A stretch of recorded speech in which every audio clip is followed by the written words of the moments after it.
അൽമായർ വൈദികരെയോ സന്യസ്തരെയോ വിമർശിക്കാൻ പാടുണ്ടോ? ഇല്ല എന്നത് ഏറെ പേർക്കും പഴഞ്ചൻ നിയമമാണിപ്പോൾ. എന്നാൽ ആ പഴഞ്ചൻ നിയമത്തെ എളിമയോടെ മാനിച്ചുകൊണ്ട് തന്നെ ചിലർ അവരുടെ കടുത്ത സങ്കടം പറയുന്നു. ഫലത്തിൽ അത് രൂക്ഷമായ പ്രതിഷേധം തന്നെ. ആ സങ്കടവചനങ്ങൾ നമുക്കൊന്ന് കേൾക്കാം.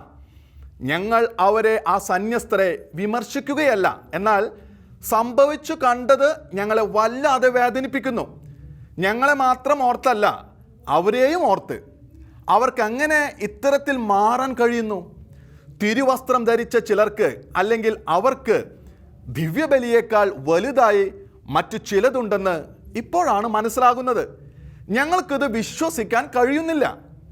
കത്തോലിക്ക സഭയിലെ ഒരു ബിഷപ്പ് മാർ ജോസഫ് കല്ലറങ്ങാട്ട്, തുടർന്ന് മറ്റു പിതാക്കളും വളരെ കാര്യഗൗരവത്തോടും ഉത്തരവാദിത്ത ബോധത്തോടും കൂടി സഭാമക്കളോട് പറഞ്ഞ അതേ കാര്യമാണ് ദിവ്യബലിക്കിടെ ആ വൈദികനും പരാമർശിച്ചത്.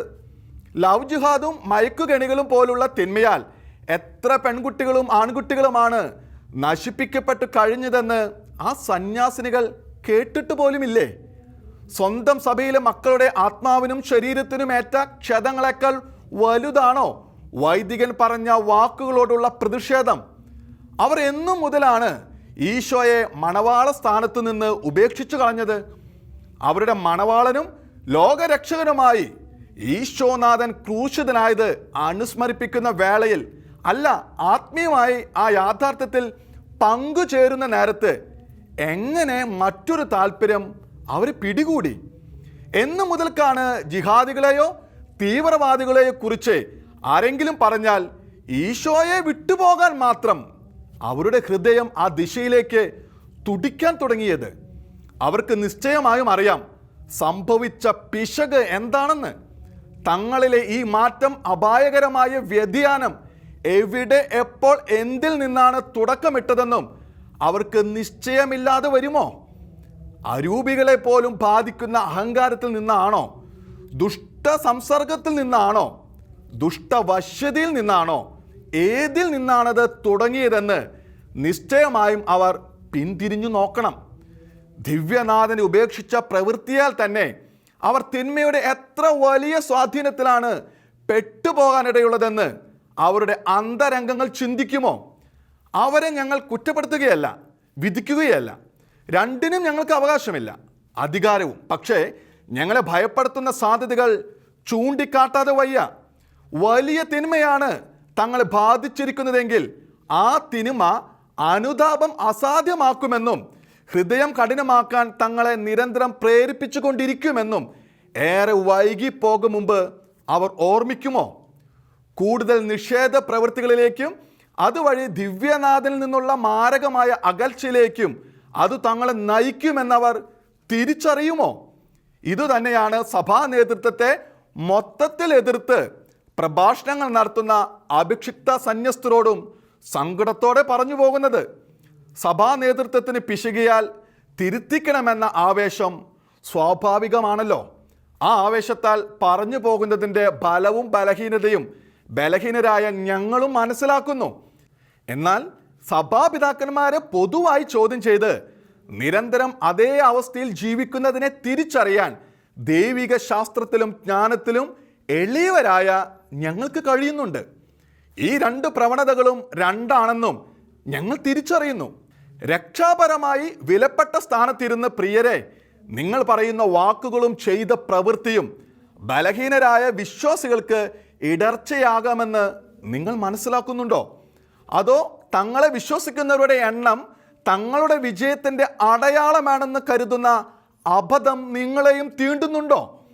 സഭയ്ക്ക് പുറത്തുള്ളവരുടെ, ഈശോയെ ഏകരക്ഷകനും നാഥനുമായി അംഗീകരിക്കാത്തവരുടെ, യേശുവിനെ നിരന്തരം ഇകഴ്ത്തുന്നവരുടെ കയ്യടിയും പിന്തുണയും തിരുസഭയോടുള്ള വിധേയത്വത്തെക്കാൾ നിങ്ങളെ ആകർഷിച്ചു കളഞ്ഞോ?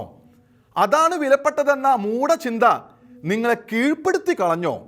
പ്രസംഗം കൊണ്ട് സഭാ നേതൃത്വത്തെ തുടർച്ചയായി അതിലംഘിക്കുന്നവരും ദിവ്യബലിയുടെ ബഹിഷ്കരണം പോലെയുള്ള പ്രവൃത്തികളാൽ വിശ്വാസികളെ ശ്രവണമാത്രയിൽ ഭയപ്പെടുത്തുന്നവരുമായ എല്ലാ സന്യസ്തരോടും വീണ്ടും ഭീതിയോടും വേദനയോടും കൂടെ പറയട്ടെ, മനസ്സറിഞ്ഞ് ഈ നിമിഷം നിങ്ങൾ പിന്തിരിഞ്ഞെങ്കിൽ നിങ്ങളുടെ ഉള്ളിൽ കടന്നുകൂടുന്ന അരൂപി നിങ്ങളെ മേലിൽ അതിന് അനുവദിക്കാത്ത അവസ്ഥ വന്നേക്കാം.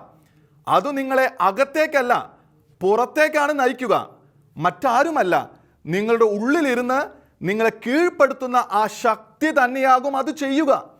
നിങ്ങൾ തിരിഞ്ഞ് വിശുദ്ധ പദവി പ്രഖ്യാപിച്ച നിരവധി അഭിഷിക്തരുടെയും സന്യസ്തരുടെയും ജീവിതങ്ങളിലേക്ക് ഒന്ന് നോക്കുമോ?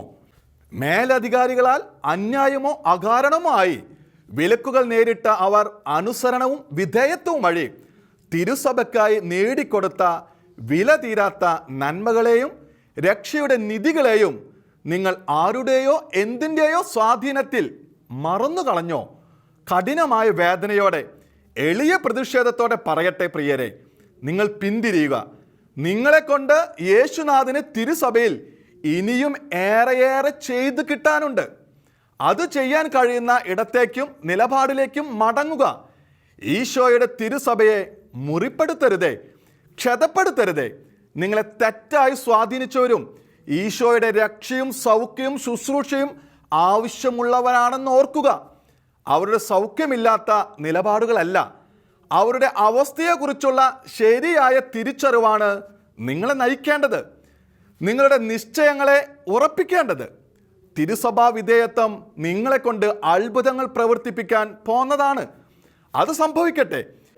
വിശുദ്ധ യോഹന്നാന്റെ സുവിശേഷം 13-ാം അധ്യായം 30-ാം വാക്യത്തിൻ്റെ ഭയാനകത, അപ്പകഷ്ണം സ്വീകരിച്ചുടൻ അവൻ പുറത്തുപോയി. അപ്പോൾ രാത്രിയായിരുന്നു. എന്ന ദുരന്തം ആരെയും തീണ്ടാതിരിക്കട്ടെ, ആരും ആ ഇരുട്ടിലേക്ക് കാൽ വയ്ക്കാതിരിക്കട്ടെ എന്നും വേദനയോടെ എളിയ ഞങ്ങളും പ്രാർത്ഥിക്കുന്നു.